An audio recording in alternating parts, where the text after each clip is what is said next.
Bringing Xbox games to GeForce Now may just be the breakthrough cloud gaming has been waiting for. At least NVIDIA GeForce Now VP Phil Eisler believes so, and I gotta say, I agree. You see, there's lots of reasons to be excited about Xbox games coming to GFN. Being able to play Starfield near release, or long-time running franchises like Halo and Forza is undoubtedly exciting to hear.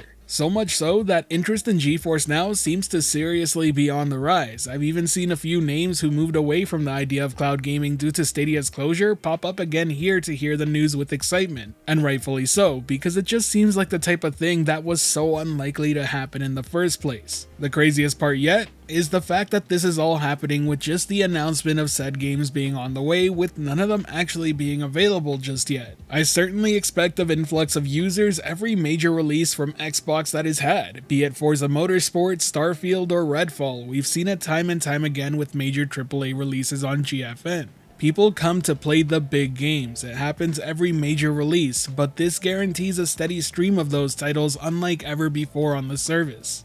And that's something you have to keep in mind, but there is more to it than just that. I mean, just think about it. For the first time ever as a cloud gaming user, we can look forward to events like E3, Summer Games Fest, or even the Game Awards. All simply because we now know that whatever Xbox is cooking up from their first-party studios, we can look forward to playing on GeForce Now.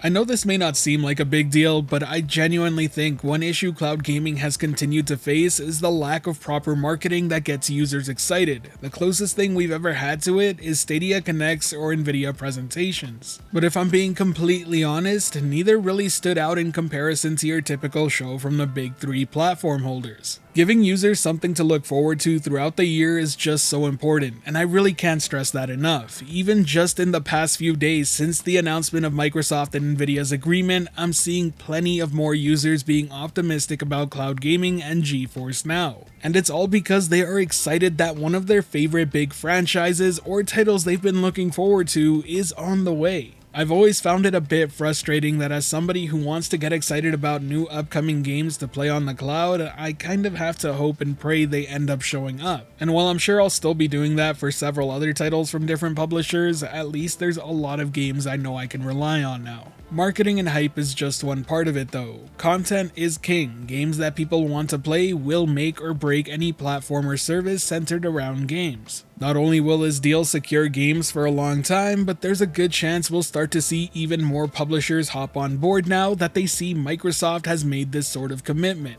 Not only because there's a huge name now involved in bringing their games over, but because GeForce Now as a service will no longer look as if it's starving for AAA games. Leverage has certainly shifted in that aspect. According to the CMA's findings in the whole Activision Blizzard purchase, a cloud gaming provider estimated the average cost to bring a big budget title being around the $10 million mark. Interestingly enough, that estimation lines up with the leaked documents from Stadia from a while back, and despite Stadia being gone, there's no reason to believe that publishers are suddenly willing to provide their games to other cloud services for absolutely free. This sort of thing only worked because none of the major players in the cloud gaming space outside of Microsoft make their own games, making them entirely dependent on third parties. But I think there's another really important aspect to this. Having major titles from Microsoft like Starfield near release is gonna increase the GFN user base. Much like when Cyberpunk 2077 came out, I'm expecting a spike there. And with more and more people hopping on, you'll start to see that publishers are going to want their games to be brought to GFN.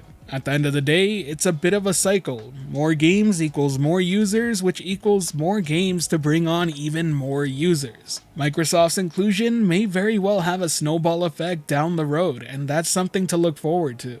I think best of all though, it's relit a level of excitement that's been sorely missing for some time now in the cloud gaming space. I get that things haven't been ideal so far, and I think for a lot of people, progress in general may not be happening as fast as they wanted it to or expected it to, and that's fair. But for those of us still really into the space, we have games to look forward to. And at the end of the day, if you ask me, that's what it's all about. More exciting stuff that people want to see will come in due time. For now, this agreement is a major win. Things will only continue to get better from here. I'm extremely excited to see what happens next. Either way, those are my thoughts. Let me know yours down in the comments section below. If you enjoyed this video or found it helpful at all, be sure to hit that like button as it really does help the channel out, and if you're wanting more content like this, be sure to subscribe and hit that notification bell as well. As always, thank you for watching. I hope you have a great day. This has been the Virtual Cloud, giving you the latest and greatest on everything cloud gaming related, and until next time, I'll catch you in the clouds.